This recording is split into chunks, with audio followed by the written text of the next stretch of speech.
رب زدني منك علما وأنلني منك فهما رب زدني منك علما وأنلني منك فهما.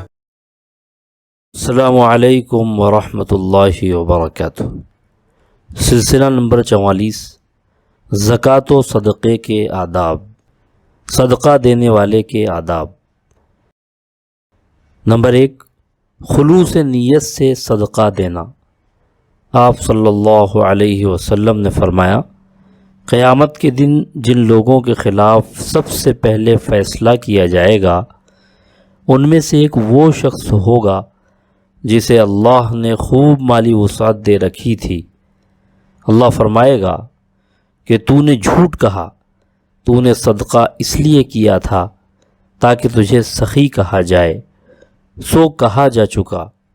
پھر اس کے متعلق بھی حکم دیا جائے گا اور اسے چہرے کے بل گھسیٹ کر جہنم میں پھینک دیا جائے گا. نمبر 2، اگر کوئی مصلحت نہ ہو تو عام احوال میں چھپا کر صدقہ کرنا.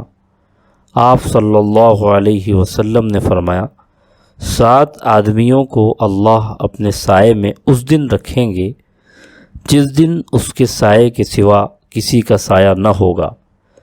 ان میں سے ایک وہ شخص بھی ہے جس نے اتنے چپکے سے صدقہ کیا کہ اس کے بائیں ہاتھ کو بھی نہیں معلوم کہ دائیں ہاتھ نے کیا خرچ کیا. نمبر 3، زکوٰۃ و صدقے وغیرہ کے مسائل معلوم کر لینا. آپ صلی اللہ علیہ وسلم نے فرمایا، علم کا سیکھنا ہر مسلمان پر فرض ہے. نمبر 4، زکوٰۃ واجب ہونے کے بعد مؤخر نہ کرنا. نمبر 5، زکوٰۃ کو نفلی صدقات سے پہلے ادا کر دینا. نمبر 6، حلال مال سے صدقہ دینا.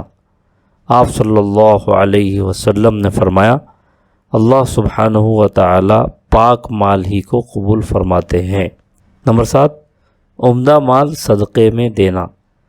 اللہ سبحانہ و تعالی کا ارشاد ہے، اے ایمان والو، جو کچھ تم نے کمایا ہو اور جو پیداوار ہم نے تمہارے لیے زمین سے نکالی ہو، اس کی اچھی چیزوں کا ایک حصہ اللہ کے راستے میں خرچ کیا کرو، اور یہ نیت نہ رکھو کہ بس ایسی خراب قسم کی چیزیں اللہ کے نام پر دیا کرو گے جو اگر کوئی دوسرا تمہیں دے تو نفرت کے مارے تم اسے آنکھ میچے بغیر نہ لے سکو. نمبر 8، اپنی پسندیدہ چیز کا صدقہ کرنا. اللہ سبحانہ و تعالیٰ کا ارشاد ہے، تم نیکی کے مقام تک اس وقت تک ہرگز نہیں پہنچو گے جب تک ان چیزوں میں سے اللہ کے لیے خرچ نہ کرو جو تمہیں محبوب ہو. نمبر 9، محتاج رشتہ داروں کو پہلے دینا.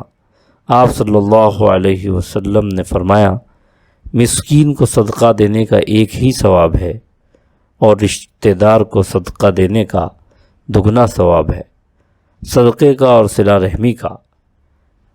شیخ ابو حفص کبیر رحمۃ اللہ علیہ فرماتے ہیں، آدمی کے رشتہ دار محتاج ہوں تو اس کا اوروں پر صدقہ کرنا قبول نہیں ہوتا، یہاں تک کہ رشتہ داروں کی حاجت کو پہلے پورا نہ کر دے.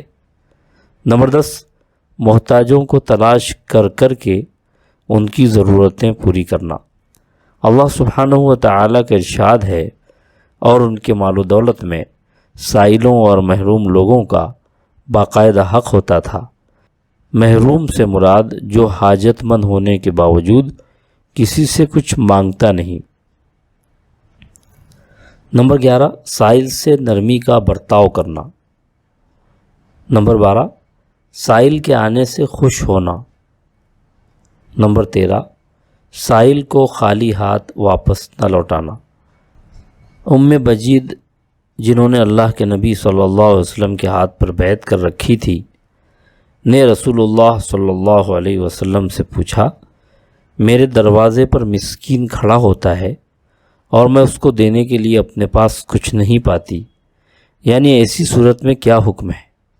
آپ صلی اللہ علیہ وسلم نے فرمایا، اگر دینے کے لیے کچھ بھی نہ ہو سوائے سینکے ہوئے کھر کے تو وہی اس کے ہاتھ میں دے دو.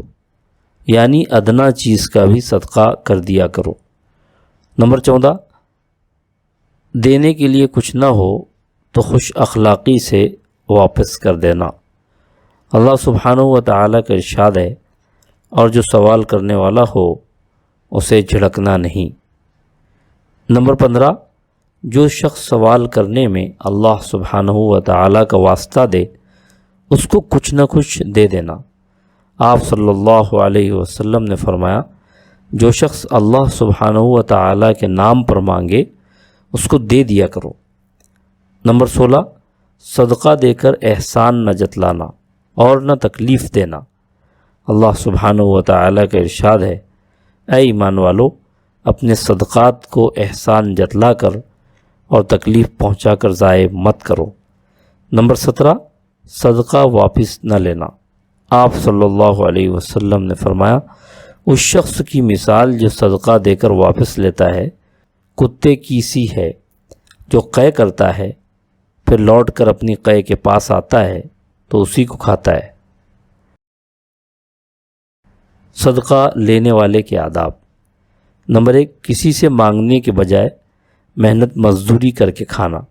آپ صلی اللہ علیہ وسلم نے فرمایا، اس ذات کی قسم جس کے قبضے میں میری جان ہے کہ تم میں سے کوئی اپنی رسی لے اور اپنی پیٹھ پر لکڑیوں کا گٹھر لا دے، یہ اس کے لیے بہتر ہے اس سے کہ کسی سے مانگتا پھرے، کیونکہ ممکن ہے کہ وہ دے دے یا منع کر دے۔ نمبر 2، بے وجہ سوال کرنے کی عادت نہ بنا لینا۔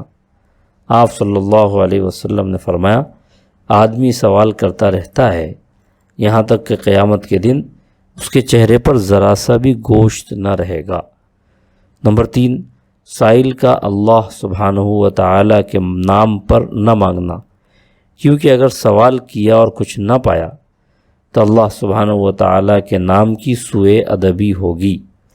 آپ صلی اللہ علیہ وسلم نے فرمایا، اللہ سبحانہ و تعالیٰ کے وسیلے سے جنت کے سوا کچھ نہ مانگا جائے۔ نمبر 4، اپنی واقعی حاجت کو بیان کرنا۔ نمبر 5، نرمی سے سوال کرنا۔ نمبر 6، اگر وہ عذر کر دے تو اس کا عذر قبول کرتے ہوئے واپس لوٹ جانا اور مانگنے میں اصرار نہ کرنا۔ نمبر 7، جو کچھ دیا جائے وہ شکر ادا کرتے ہوئے لے لینا، چاہے کم ہی کیوں نہ ہو۔ نمبر 8، دینے والے کو دعا دینا۔ اللہ تعالی ہم سب کو عمل کی توفیق عطا فرمائے، آمین۔ جزاک اللہ خیر۔